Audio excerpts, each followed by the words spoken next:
रात के समय शैन चुपके से मैनर में घुस जाता है। इधर शोयू भी मैनर के अंदर आ जाती है और वो गोंगचू सूत्र ढूंढना शुरू कर देती है। तभी शोयू गलती से किसी चीज को घुमा देती है जिससे एक ड्रॉर खुलता है और उसमें रखा था गोंगचू सूत्र। जब शोयू उसे लेती है तभी शोयू पर कोई अटैक कर देता है और वो बहुत दूर जाकर गिरती है। शोयू को घायल हुआ देख कर शैन उसके पास आ जाता है, लेकिन तभी शैन के ऊपर भी हमला हो जाता है। शैन उस वॉरियर से फाइट करता है लेकिन वो उसके आगे नहीं टिक पाता और वो भी घायल हो जाता है। इसके बाद वॉरियर शोयू की ओर बढ़ता है और कहता है कि हम दोनों ने एक साथ बहुत बुरे पल बिताए हैं और आज मैं उन सब का अंत कर दूंगा। ये सुनकर शोयू बेहोश हो जाती है। तभी वॉरियर शोयू को मारने के लिए उस पर तलवार से वार करता है, पर यंग मास्टर शोयू को प्रोटेक्ट कर लेता है और उस वॉरियर से फाइट करता है। वो वॉरियर यंग मास्टर को टक्कर दे रहा था। ये देखकर यंग मास्टर शैन से कहता है कि अगर तुम जिंदा हो तो शोयू को यहाँ से लेकर चले जाओ। लेकिन ये बात सुनकर वो वॉरियर दोबारा से शोयू पर अटैक करने के लिए जाता है, पर यंग मास्टर अगेन उसे रोक लेता है और उसके साथ फाइट करता है। उन दोनों के बीच काफी देर तक फाइट चलती है, जिसके बाद मौका देखते ही यंग मास्टर उस वॉरियर पर अपनी तलवार से हमला करते हैं, पर वो उसके वार से तो बच जाता है। लेकिन तभी यंग मास्टर उसकी तलवार उससे छीनकर फेंक देता है और वो वॉरियर और कोई नहीं बल्कि ओल्ड मास्टर है। फ्लैशबैक में दिखाया जाता है कि शोयू फ्लूट प्ले कर रही थी। शोयू की मॉम गोंगचू सूत्रा की मदद से यंग मास्टर को ठीक करने की कोशिश कर रही थी। उन टेक्निक्स की मदद से यंग मास्टर पर लगे पाल्म के निशान गायब हो जाते हैं। शोयू यही सब याद करके होश में आ जाती है। तब हमें पता चलता है कि शैन उसे कल्टीवेशन मेथड सिखा रहा था, जिससे शोयू की मेमोरी धीरे धीरे वापस आ रही थी। जब शैन की सेक्रेटरी मिस हो वहां आती है तब शोयू को पता चल जाता है कि वो इस वक्त यूयू वैली में है। इधर शैन के सभी सेक्रेटरीज इकट्ठा हो गए थे, जिसमें से एक हैंडी भी है जो शैन को पसंद करती है और वो खुद को उस वैली की सबसे सुंदर लड़की समझती है। इसके बाद वहां पर शैन और शोयू आते हैं। हैंडी शोयू को देखकर जेलस हो जाती है क्योंकि शोयू उससे ज्यादा सुंदर लग रही थी। पहले शैन शोयू को वैली मास्टर की सीट पर बिठाता है और फिर सबको बताता है कि पिछले कई सालों से शैन फैमिली यूयू वैली को प्रोटेक्ट कर रही है, लेकिन इस वैली की असली मास्टर गोंगशू फैमिली है और शोयू गोंगशू फैमिली की असली वारिस है। इसीलिए आज मैं यूयू वैली शोयू को वापस कर रहा हूँ। जिसके बाद सभी शोयू को अपना मास्टर मान लेते हैं, पर हैंडी नहीं। इसके बाद शैन हैंडी को बता देता है कि उसकी एंगेजमेंट बचपन में ही शोयू से हो चुकी थी और वो अब उससे शादी नहीं कर सकता। इस बात से हैंडी दुखी हो जाती है क्योंकि उसने सोचा था कि शोयू कभी वापस ही नहीं आएगी और शैन हमेशा उसके साथ रहेगा। इधर एक्सपेंसिव ज्वेलरी और क्लॉथ्स को देखकर शोयू की आंखें फटी की फटी रह जाती है और वो जब चाहे तब किसी को भी सलाम करने के लिए कह सकती है।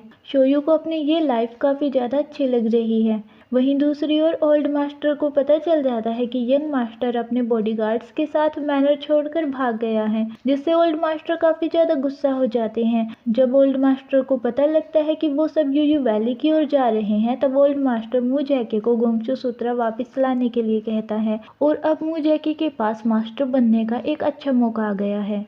इधर उन सबको एक केव मिलती है जिसे क्रॉस करके ही वो सब यूयू वैली में पहुंच सकते हैं, लेकिन केव के अंदर की भूल भुलैया में वो सब फंस जाते हैं, जिसके बाद यंग मास्टर एक गड्ढे में गिर जाता है। इधर हैंडी काफी ज्यादा दुखी होती है। तब उसकी मेड उसे समझाती है कि क्या पता आपकी किस्मत में कोई और अच्छा और हैंडसम लड़का लिखा हो, और तभी यंग मास्टर पानी के बहाव से यूयू वैली आ जाता है। जब हैंडी उसे देखती है तो वो उस पर फिदा हो जाती है और सोचती है कि शैन तुम मुझे परेशान करने के लिए उस शोयू को लेकर आए हो, अब मेरे पास भी एक हैंडसम सा लड़का है, तुम जरूर पछताओगे। जब यंग मास्टर को होश आता है तब वो शोयू को वहां पर देखता है। शोयू का बिहेवियर देखकर यंग मास्टर सरप्राइज हो जाता है और उससे कहता है कि हमें अपनी बाउंड्रीज नहीं तोड़नी चाहिए।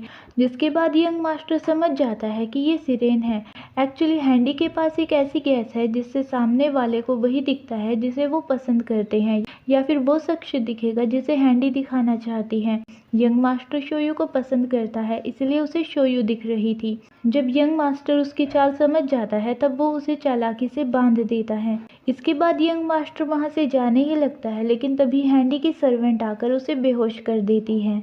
वहीं दूसरी ओर वो तीनों सही सलामत यूयू वैली पहुंच जाते हैं। तभी शोयू एक्सपेंसिव ज्वेलरी पहनकर उनके सामने आती है और अपनी लग्जरी का शो ऑफ करती है।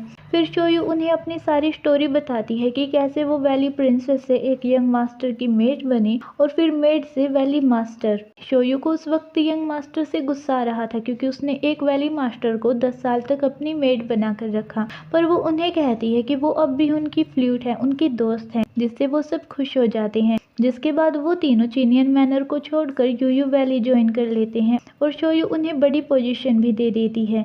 बातों बातों में शोयू को पता चल जाता है कि उन तीनों के साथ यंग मास्टर भी आया हुआ था, लेकिन केव क्रॉस करते हुए यंग मास्टर कहीं खो गया है। तब मिस हू कहती है कि वैसे तो उस जाल से कोई बच नहीं सकता, पर अगर यंग मास्टर बच भी गया तो हैंडी उसे अपने कब्जे में ले लेगी और उसे छुड़ाना तब मुश्किल हो जाएगा। शोयू कहती है कि क्या हैंडी मेरे भी ऑर्डर नहीं मानेगी? तब मिस हू कहती है कि हैंडी पर किसी के भी ऑर्डर नहीं चल सकते, साथ ही उसे हैंडसम लड़के भी पसंद है। ये सुनकर रैन और चिंशियो शौक रह जाते हैं। फिर वो शोयू से रिक्वेस्ट करते हैं कि वो यंग मास्टर को बचा लें, लेकिन मिस हू कहती है कि उसने गोंगशू सूत्रा को चुराया है और तुम्हें अपनी मेड बनाकर रखा, तुम्हें उसकी मदद नहीं करनी चाहिए। ये सुनकर शियान कहता है कि उस वक्त यंग मास्टर एक बच्चा था और वो इतनी कीमती चीज कैसे चोरी कर सकता है, और मेरे अकॉर्डिंग ना ही गोंगशू सूत्रा ओल्ड मास्टर ने चोरी की है। जब सभी शोयू को रिक्वेस्ट करने लग जाते हैं तब शोयू इरिटेट होकर वहां से चली जाती है। इधर हैंडी यंग मास्टर को कैद कर लेती है। जब यंग मास्टर जागता है तब वो खुद को किसी के ऊपर पड़ा पाता है, जिसके बाद वो शख्स यंग मास्टर से क्वेश्चन करना शुरू कर देता है और उसे बड़ी कहकर बुलाता है, लेकिन यंग मास्टर उससे डर रहा था।